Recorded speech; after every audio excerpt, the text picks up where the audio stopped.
Hello everyone, आप सभी का एक बार फिर से स्वागत है हमारे YouTube channel the simplified Hindi में। मैंने अपनी पिछली वीडियो में आपको केदारनाथ अग्रवाल द्वारा रचित चंद्रगहना से लौटती बेर कविता की व्याख्या बताई थी।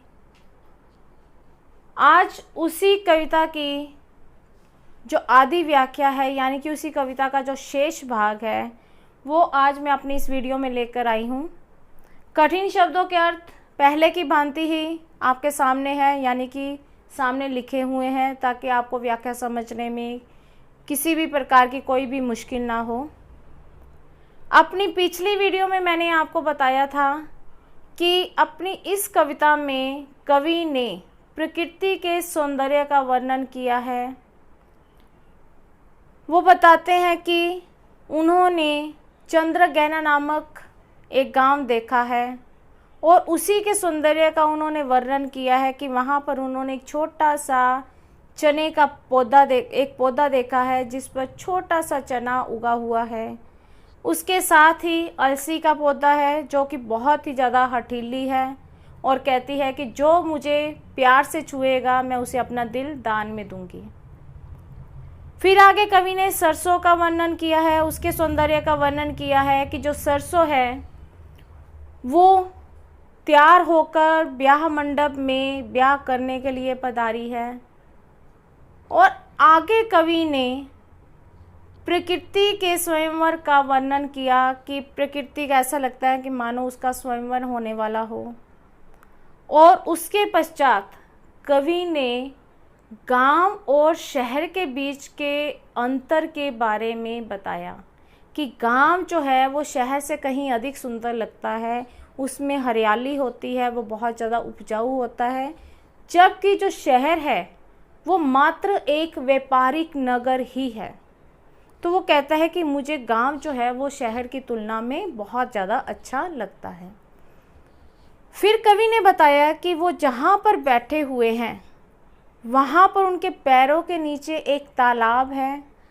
तालाब पर जब हवा उसे छूती है तो हवा के छूने से उसके अंदर लहरियाँ जो है वो हिलने लगती हैं, लहरियाँ चलने लगती हैं।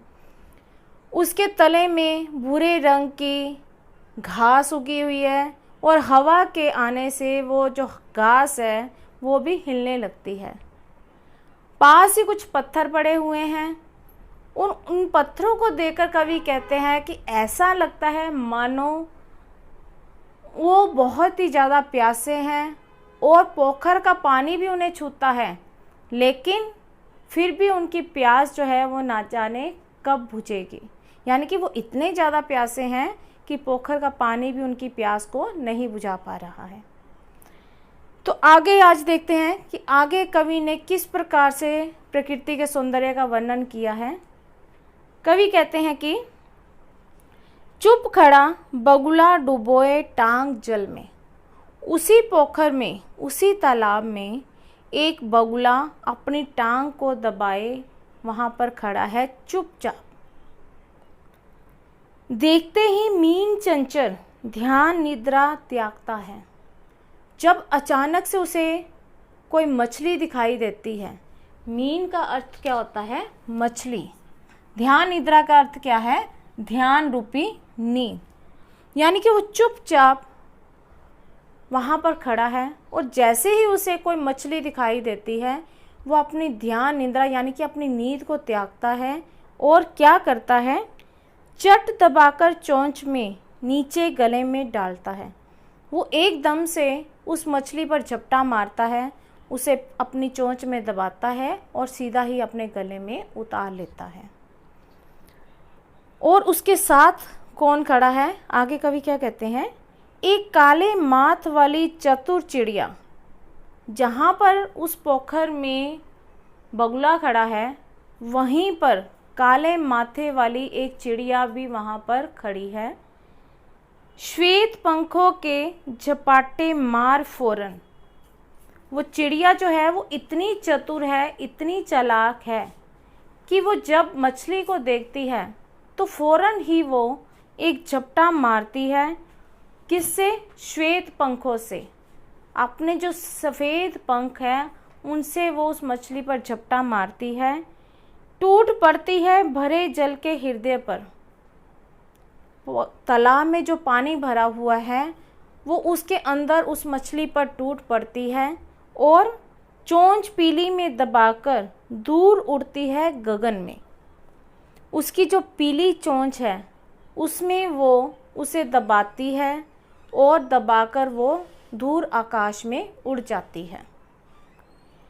अब यहाँ पे जो चिड़िया है उसका सौंदर्य बताया है, उसके रूप का वर्णन करते हुए कवि ने क्या कहा है कि वो दिखने में कैसी है। सफ़ेद उसके पंख हैं, काला उसका माथा है, बहुत ही चालाक है और उसकी जो चोंच है वो पीले रंग की है। तो यहाँ पर कवि ने एक चिड़िया के बारे में बताया है कि वो चिड़िया कैसी है और वो बहुत ही चतुर और चालाक है। आगे कवि क्या कहते हैं कि ओ यहीं से भूमि ऊंची है जहाँ, कहते हैं कि जहाँ मैं बैठा हुआ हूँ वहीं से भूमि ऊंची है, जहाँ से सामने की जो भूमि है वो थोड़ी सी ऊंची है। रेल की पटरी गई है, कहते कि वहाँ उसके सामने यानी कि उस कवि के सामने से ही रेल की एक पटरी भी निकल रही है। ट्रेन का टाइम नहीं है, कवि कहता है कि अभी ट्रेन आने का समय नहीं हुआ है। मैं यहाँ स्वच्छंद हूँ, स्वच्छंद यानी कि आज़ाद। कवि कहता है कि मैं यहाँ पर पूरी तरह से आज़ाद हूँ, जाना नहीं है। क्यों आज़ाद हूँ? क्योंकि मुझे कहीं पर भी नहीं जाना है। कहते हैं कि ट्रेन का समय भी नहीं हुआ लेकिन मैं फिर भी आज़ाद हूँ क्योंकि मुझे कहीं पर भी नहीं जाना है। चित्रकूट की अनगढ़ चौड़ी, कम ऊंची ऊंची पहाड़ियाँ दूर दिशाओं तक फैली हैं। अब यहाँ पर कवि की आंखों के सामने चित्रकूट का दृश्य आता है कि वहाँ की जो अनगढ़ चौड़ी यानी कि टेढ़ी मेढ़ी उबड़ खाबड़ चौड़ी कम ऊंची ऊंची पहाड़ियाँ हैं, यानी कि जो पहाड़ियाँ हैं वो टेढ़ी मेढ़ी हैं, उबड़ खाबड़ हैं और वो थोड़ा कम ऊंचाई पर है, ऊंचाई उनकी जो है वो थोड़ी कम है। दूर दिशाओं तक फैली हुई हैं और वो पहाड़ियाँ ऐसी हैं जो दूर दिशाओं तक फैली हुई हैं। बांझ भूमि पर इधर उधर रीवा के पेड़ कांटेदार कुरूप खड़े हैं और यहाँ की जो भूमि है वो बांझ है। बांझ क्या होता है? जिस पर कुछ भी नहीं उगाया जा सकता। तो कहते हैं कि ये बांझ भूमि है, यहाँ पर कोई फसल नहीं उगाई जा सकती। तो वहाँ पर इधर उधर उस भूमि पर इधर उधर यहाँ जगह जगह पर रीवा के कांटेदार पेड़ उगे हुए हैं। रीवा क्या होता है? ये रीवा जो है वो कांटेदार पेड़ होता है। कवि कहता है कि उसमें कांटेदार पेड़ उगे हुए हैं, कुरूप खड़े हैं और वो देखने में बहुत ज़्यादा करूप लगते हैं, यानी कि वो सुंदर दिखाई नहीं देते हैं। आगे कवि क्या कहता है? सुन पड़ता है उसी भूमि में जहाँ की भूमि बंजर है, वहाँ की भूमि में ही कवि को सुनाई क्या देता है? मीठा मीठा रस टपकाता सुग्गे का स्वर टें टें टें सुन पड़ता है। वो कहता है कि उसी भूमि पर मुझे, जहाँ की रीवा के कांटेदार और कुरूप पेड़ खड़े हैं, वहीं पर मुझे सुग्गे का यानी कि तोते का स्वर, टें टें का जो स्वर है वो मुझे सुनाई देता है। वनस्थली का हृदय चीरता, वनस्थली यानी जंगल, यहाँ पर उसका अर्थ दिया गया है वनस्थली।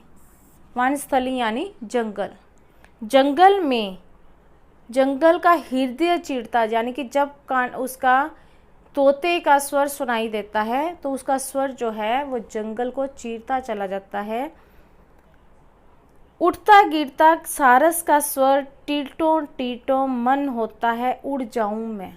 कहता वहीं पर मुझे सारस का टीटो टीटो का स्वर जो है वो भी सुनाई देता है और उस सुनने के बाद मेरा मन होता है कि मैं उड़कर कहीं दूर चला जाऊं, पर फैलाए सारस के संग।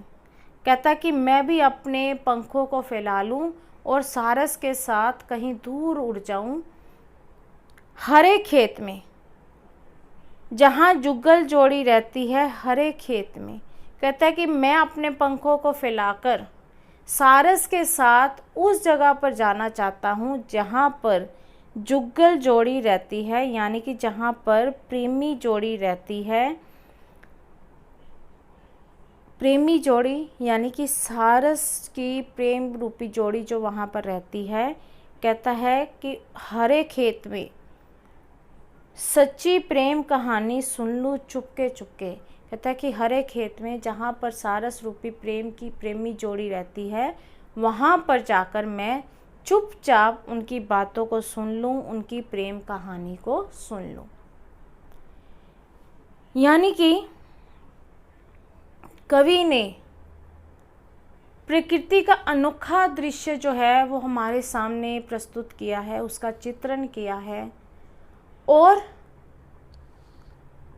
चित्रकूट की जो उबड़ खाबड़ पहाड़ियाँ हैं, उनका भी कवि ने वर्णन किया है कि वहाँ पर भूमि जो है वो बांझ है और रीवा के कांटेदार और क्रूर पेड़ खड़े हुए हैं। वहीं पर कवि को इतना कुछ होने के बावजूद भी कवि को वहाँ पर तोते का स्वर सुनाई देता है और दूसरी तरफ सारस का स्वर सुनाई देता है, जो कि उसे बहुत अच्छा लगता है और उसका मन करता है कि वो भी सारस की तरह अपने पंखों को फैलाए। यानी कि अगर उसके भी पंख होते तो वो भी अपने पंखों को फैलाता और सारस के साथ ही उड़कर हरे खेत में जाता, जहाँ पर कि सारस रूपी प्रेमी जोड़ी वहाँ पर रहती है। और कहता है कि मैं चुपचाप वहाँ पर बैठ जाता और उनकी प्रेम की बातों को सुनता। तो इस प्रकार कवि ने एक गांव के दृश्य का वर्णन किया है, बड़ा ही मनमोहक वर्णन किया है। और मैंने इस कविता की व्याख्या बहुत ही सरल शब्दों में आपको बताई है, आपको समझाई है। और मुझे आशा ही नहीं, पूरी उम्मीद है कि आपको मेरे द्वारा बताई गई जो व्याख्या है वो आसानी से समझ में आएगी, आप उसको आसानी से समझेंगे। लेकिन इसके लिए आपको इस वीडियो को पूरा देखना पड़ेगा और इस व्याख्या को अच्छी तरह से समझना पड़ेगा। कठिन शब्दों के अर्थ मैंने आपको शुरू में भी बताया कि कठिन शब्दों के अर्थ आपके सामने दिए हुए हैं।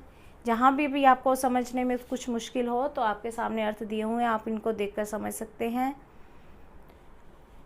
अगर आपको मेरी वीडियो अच्छी लगे तो इसे लाइक कीजिए, कमेंट्स देना मत भूलिए, क्योंकि आपके जो कमेंट्स हैं वो मेरे लिए बहुत ज़रूरी हैं। शेयर कीजिए ताकि दूसरों तक भी वीडियो पहुंचे। सब्सक्राइब कीजिए मेरे चैनल को और बेल आइकन के बटन को तो दबाना मत भूलिए, ताकि मेरी जो आने वाली वीडियोस हैं वो आप तक पहुंचे। इसी पाठ से संबंधित यानी कि इसी कविता से संबंधित जो पहला भाग है वो आपको डिस्क्रिप्शन बॉक्स में उसका लिंक जो है वो मिल जाएगा, ताकि आप आसानी से उसे भी देख सकें। एक नई वीडियो के साथ एक बार फिर से आपके पास आऊँगी, आपके सामने आऊँगी। तब तक के लिए धन्यवाद।